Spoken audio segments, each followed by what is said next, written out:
YouTube channel पुण्याकृति के सभी दर्शकों को कमलेश पुण्यार का सादर अभिनंदन।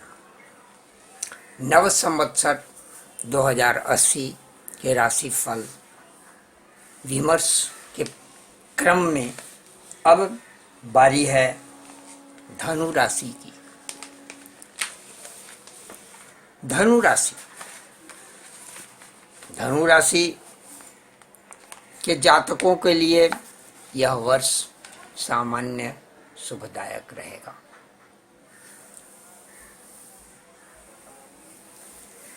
काम धंधे के क्षेत्र में गतिशीलता बनेगी, सहभागिता भी बनेगी। व्यापार के क्षेत्र में सीधे जो जुड़े हुए लोग हैं उन्हें गत वर्ष की तुलना में इस बार कुछ मंदी का सामना करना पड़ सकता है।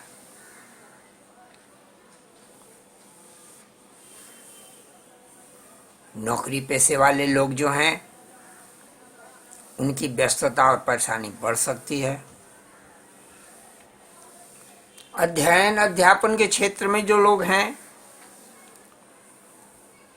उनकी प्रगति होगी। उनका समय पहले की तुलना में अच्छा कहा जाएगा। धनु राशि वालों के लिए इस संवत्सर में सुदीर्घ यात्रा का भी योग दिख रहा है। धार्मिक कार्यों में अभिरुचि बढ़ सकती है। परिवार में कुछ मांगलिक कृत्य हो सकते हैं।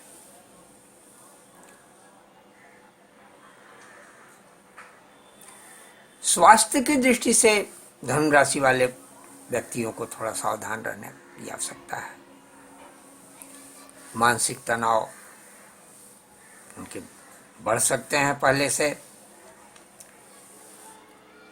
आर्थिक लेन देन के मामले में उन्हें सावधानी विशेष करके बरतने की आवश्यकता है। कर्ज ले रहे हैं या कर्ज दे रहे हैं, दोनों स्थितियों में सावधानी बरतने की आवश्यकता है। कई तरह के बाधाएं इस बार उन्हें झेलनी पड़ सकती हैं।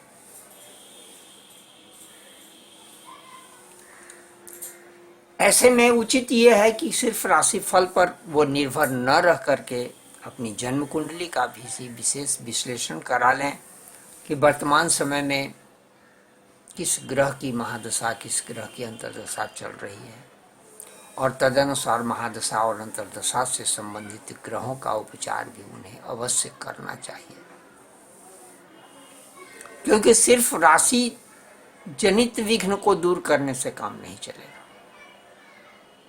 अतः सावधानी पूर्वक ये उपचार भी वे अवश्य करें। धनु राशि वालों के लिए वर्ष का दूसरा, 11वां और 12वां महीना। दूसरा, 11वां और 12वां करने का तात्पर्य यह है कि दूसरा महीना वैशाख, 11वां महीना माघ और 12वां महीना फाल्गुन। इन 3 महीनों में उन्हें किसी भी नए कार्य की योजना नहीं बनानी चाहिए, क्योंकि ये महीने उनके लिए ग्रह विचार से कष्टकर हैं, प्रतिकूल है। धनु राशि वालों के लिए एक विशेष वानस्पतिक सुझाव है मेरा, क्योंकि धनु राशि के स्वामी बृहस्पति हैं और बृहस्पति का संबंध हल्दी और पीपल से विशेष करके है। इसलिए हल्दी का तिलक अगर वे लगावें, पीले सिंदूर का तिलक भी महिलाएं लगा सकती हैं और पीपल वृक्ष का ऊपर का जो सूखा हुआ छाल होता है उसे थोड़ा सा ग्रहण करके ताबीज में भर करके या पीले कपड़े में बांध करके उसको ताबीज की तरह धारण किया जा सकता है। इससे भी काफी लाभ मिलेगा। ये बहुत ही सरल और कारगर उपाय है। बिस्तर के नीचे तकिए में डाल करके भी इसका प्रयोग किया जा सकता है।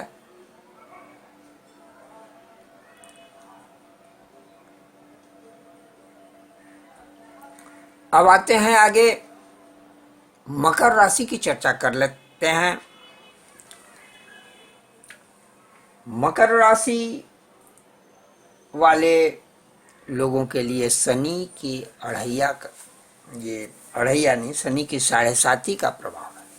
अभी हाल में ही मकर राशि से संचरित होकर के शनि कुंभ राशि में चले गए हैं मकर राशि, किंतु मकर राशि पर उनका पिछला पांव अभी विद्यमान है, अतः 7.5 का प्रभाव तो रहेगा ही।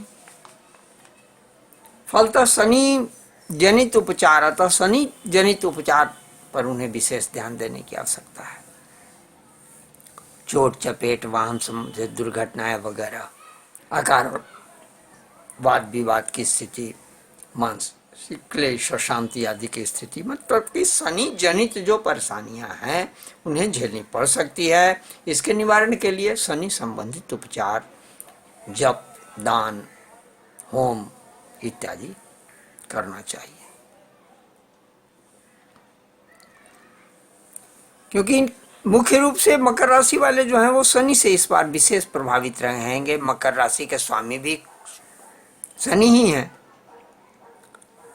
वर्ष का जो पूर्वार्ध है संवत्सर का, ये 2080 संवत जो है, इसके पूर्वार्ध में विशेष करके मकर राशि वालों को आर्थिक संघर्ष का सामना करना पड़ सकता है। ऐसा लगेगा उन्हें कि कार्य बनते बनते बिगड़ जाने की स्थिति भी उन्हें झेलनी पड़ेगी। अतः विशेष निराश होने की आवश्यकता नहीं है, अपना कर्म करना है और शांति का उपचार भी साथ साथ करना है।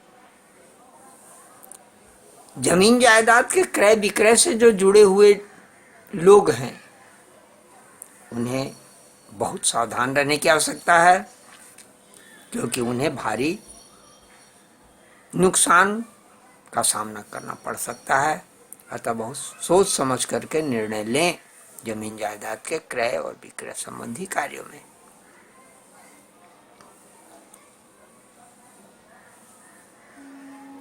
आर्थिक स्थिति का जहां तक प्रश्न है,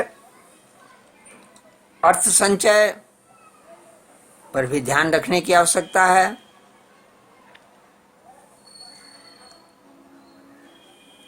सोच समझ करके निवेश करने की आवश्यकता है, सोच समझ करके खर्च करने की आवश्यकता है।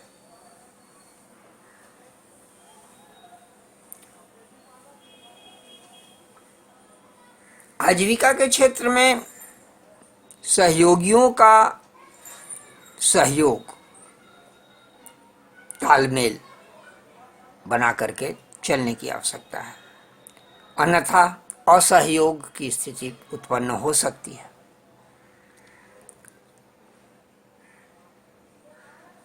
व्यापार से जुड़े लोगों के लिए अच्छी स्थिति दिख रही है इस वर्ष, किंतु दाम्पत्य जीवन में थोड़ी कटुता झेलनी पड़ सकती है।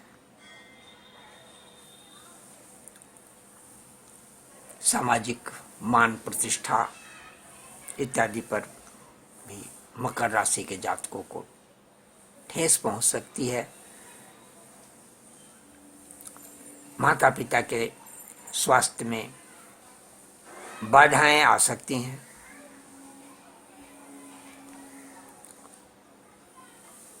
ध्यान रहे कि मकर राशि वाले लोग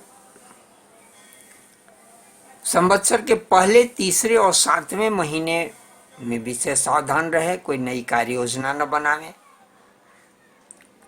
पहले महीने यानी कि चैत्र, अभी महीना चल रहा है, आधा व्यतीत हो चुका है, आधा विशेष है। तीसरा महीना यानी ज्येष्ठ और 7वां महीना यानी आश्विन, इन 3 महीनों में कोई नई कार्य योजना न बनावे तो अच्छा है। मकर राशि वाले जातकों के लिए एक वानस्पतिक सुझाव है, क्योंकि वानस्पतिक उपचार बहुत ही सरल और प्रभावशाली होते हैं। शीशम का फूल, शीशम 2-3 तरह का होता है। काला शीशम जो अधिक कालीमा वाला जो शीशम, जब पक करके रेसे जिसके बहुत कालीमा वाले हो जाते हैं, कुछ पीले प्रकार के होते हैं, कुछ कम पीले वाले होते हैं, तो काला शीशम यदि नहीं मिलता है तो कोई भी शीशम, शीशम का फूल अब मौसम में प्राप्त हो जाता है काफ़ी मात्रा में। पौधे के नीचे भी झड़े हुए गिरे हुए फूल मिल जाते हैं, या सीधे वृक्ष से फूल को ग्रहण करके, शीशम का फूल ग्रहण करके उसको कपड़े में लपेट करके तकिए में डाल करके बिस्तर के नीचे रख करके या जेब में रख सकते हैं, पर्स में डाल सकते हैं। तो किसी भी प्रकार से शीशम के फूल का प्रयोग करना मकर राशि के जातकों के लिए बहुत ही लाभदायक होता है।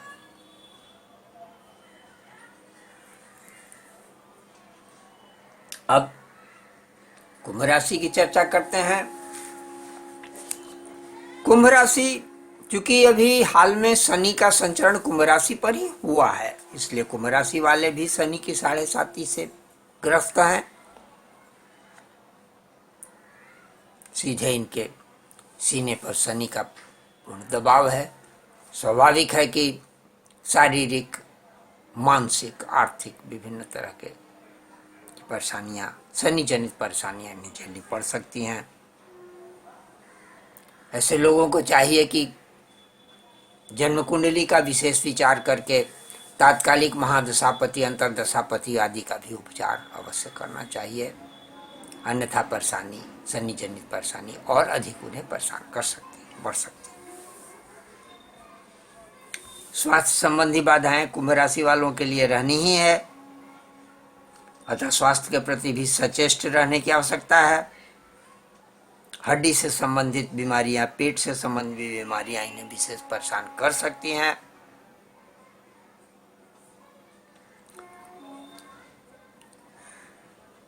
किंचित आर्थिक परेशानियां झेलते हुए भी आर्थिक क्षेत्र में इन्हें विशेष सफलता भी मिल सकती है। पहले से जो कार्य कुछ किया हुआ है उसमें आर्थिक सफलता भी मिल सकती है। ऋण के लेन देन में कुंभ राशि वालों को विशेष सावधान रहने की आवश्यकता है।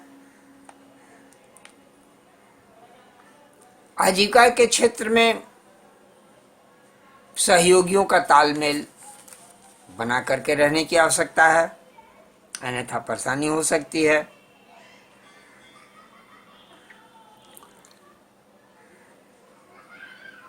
पहले से कहीं फंसा हुआ, कोई कारण से रुका हुआ जो उनका धन का स्रोत जो है, जिन्हें धन आने की प्राप्ति की जो संभावना है, इसमें लाभ की आशा दिख रही है, यानी धन की प्राप्ति, जो फंसा हुआ धन है प्राप्त हो सकता है, ऐसी आशा बन रही है।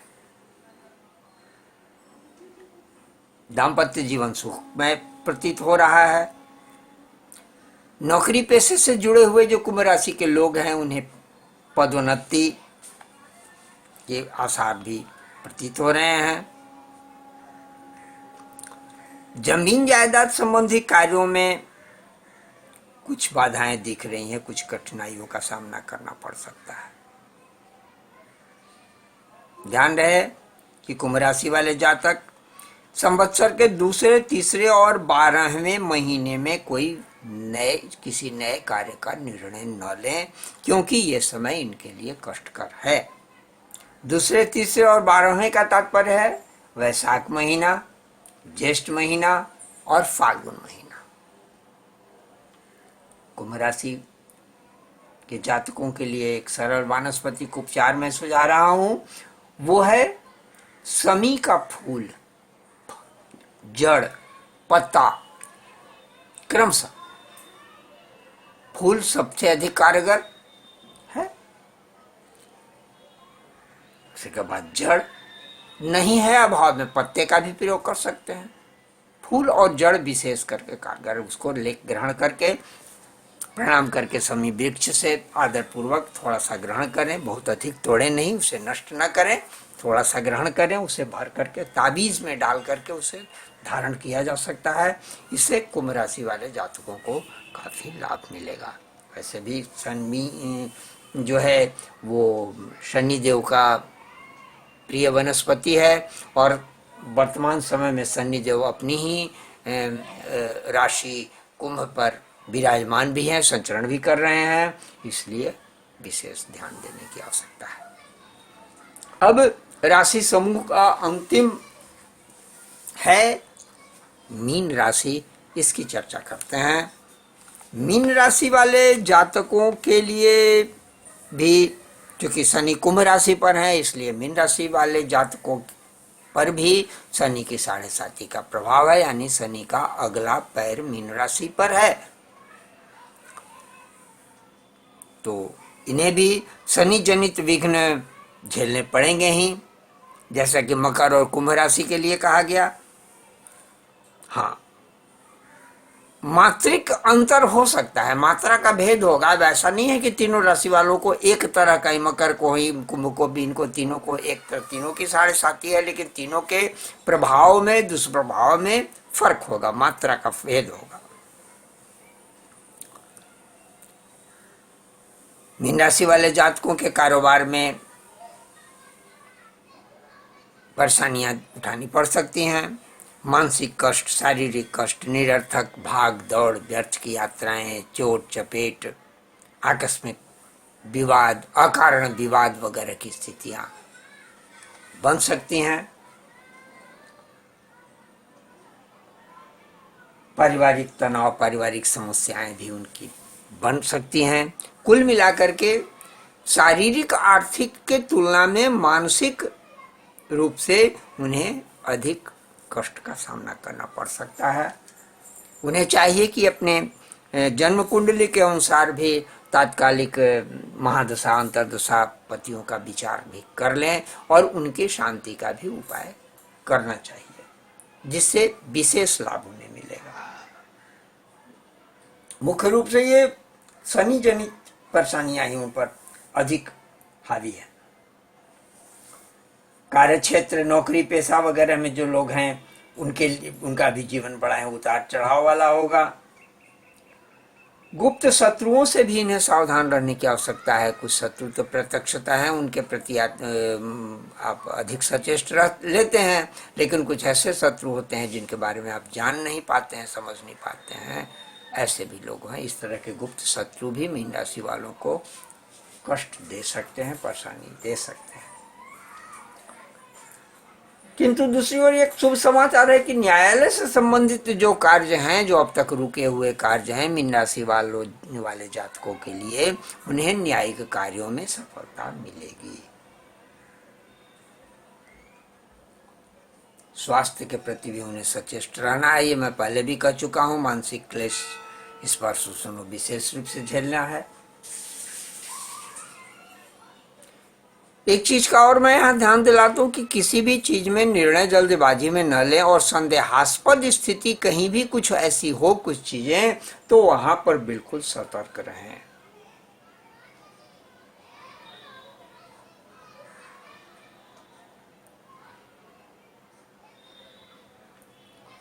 हाँ, चतुर्थ भाव यानी भूमि, भवन, वाहन वगैरह से संबंधित अगर कुछ योजना आपकी बन रही हो तो उसमें सावधानी बरतते हुए कार्य करें, सफलता अवश्य मिलेगी। मीन राशि वाले जातकों को हम ध्यान दिला दें कि संवत्सर का चौथा, 8वां और 9वां महीना इनके लिए कष्टकारक होगा। चौथे महीने का मतलब हुआ आषाढ़, चौथा, 8वां और 9वां। 8वां यानी कार्तिक, 9वां यानी अगहन। इन 3 महीनों में कोई नई कार्य योजना न बनावें, क्योंकि ये महीने इनके लिए थोड़े अशुभ फलदायी हैं, कष्टकर हैं। मीन राशि के स्वामी तो बृहस्पति होते हैं, लेकिन इनके लिए एक वानस्पतिक उपचार जो मैं सुझा रहा हूं वो सीधे शिव से संबंधित है, और शिव का प्रतीक है वट वृक्ष। तो बट वृक्ष का पत्ता, ध्यान रहे कि सिंह राशि वालों के लिए बट का बरोह जो लटकती हुई लताएं होती है मैं वो सुझाया था, लेकिन मीन राशि वालों के लिए बट का पत्ता ग्रहण कर लें। कोई सोमवार के दिन आदर पूर्वक पत्ते को उठा करके और तकिए के अंदर डाल दें या बिस्तर के नीचे डाल दें। एक पत्ता अपने साथ अपने जेब में भी रख सकते हैं या ताबीज के तरह भी उस पत्र को मोड़ करके डाल करके, ताबीज में तो थोड़ी व्यवहारिक कठिनाई होगी।